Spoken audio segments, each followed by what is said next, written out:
Представьте мир, где ветер стал клеткой.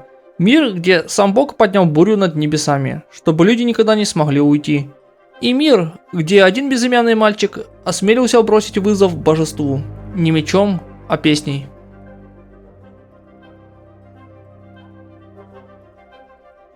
Сегодня мы погрузимся в одну из самых трагических и красивых историй Тейвата. Падение короля штормов и рождение свободы Mondstadt. История о том, как песня может оказаться сильнее бури.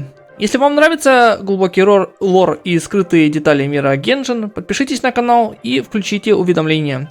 Здесь мы раскрываем истории, которые игра рассказывает лишь шепотом ветра.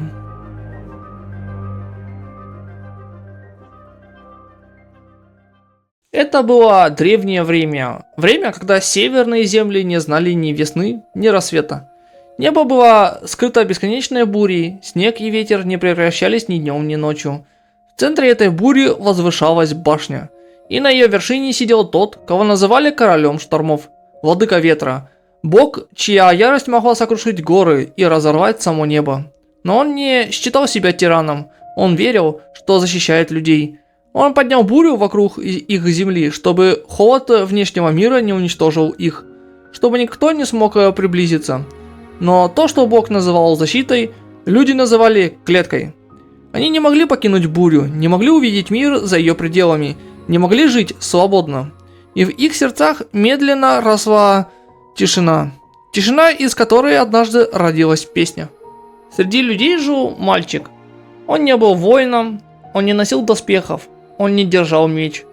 В его руках была лишь лира, но его песни были опаснее любого оружия. Он пел о ветре, который приносил запах цветов, о небе, свободном от бурь, о мире, где человек может идти туда, куда пожелает. Сначала его песни звучали тихо, в темных переулках, среди голодных и уставших, но ветер подхватил эти слова и разнес их дальше.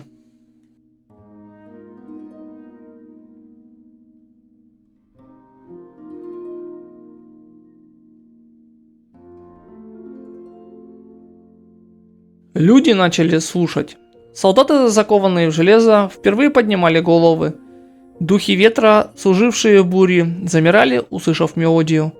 Даже та, чье сердце было холодным, как зимний ветер, начала сомневаться. Молчаливая лучница, личная охотница короля штормов. Ее стрелы никогда не промахивались, ее сердце не знало ни любви, ни жалости. Но однажды она услышала песню мальчика, и в ее груди впервые появилось чувство, которое невозможно убить стрелой – надежда.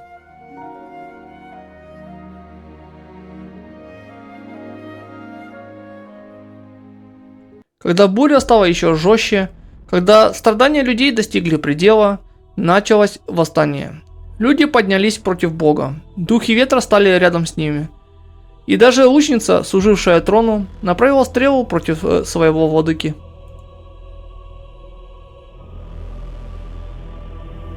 В тот день буря взвилась выше башен, небо ревело, ветер разрывал землю, словно пытаясь уничтожить саму надежду. Но среди этого хаоса стоял мальчик. Он играл. Его песня звучала громче бури, громче гнева богов. Она стала голосом всего народа. И тогда произошло то, что не должно было до конца объяснить ни одна легенда. Ветер извинился.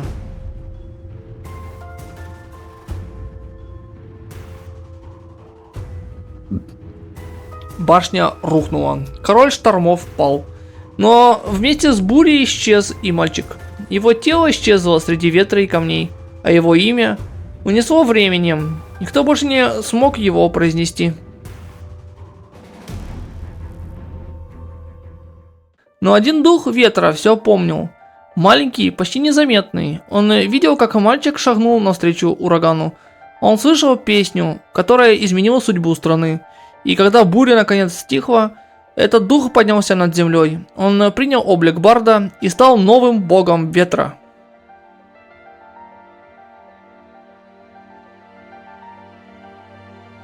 Так родился Mondstadt. Город свободы. Город, где ветер больше не держит людей в клетке. Город, где каждая песня напоминает о мальчике, чье имя исчезло из истории, но чья мечта стала судьбой целого народа. И с тех пор ветер Манштадта всегда несет одну и ту же мелодию. Мелодию свободы. Мелодию того, кто однажды осмелился спеть против бури. Говорят, ветер не помнит прошлого. Он уносит имена, он стирает следы. Он превращает даже самые громкие клятвы в тихий шепот. Но иногда ветер помнит песню. Песню мальчика, который не был героем. Он не носил короны, не держал меча и не знал, что его голос однажды станет сильнее бури. Но именно его песня сломала клетку ветра. И именно его меч подарил миру свободу. Сегодня его имя исчезло, ни одна книга не хранит его, ни одна статуя не стоит на площади Манштадта. Но каждый раз, когда ветер проходит между крышами города, когда он шуршит в листьях виноградников, когда он касается струн бардовских лир, его песня звучит снова.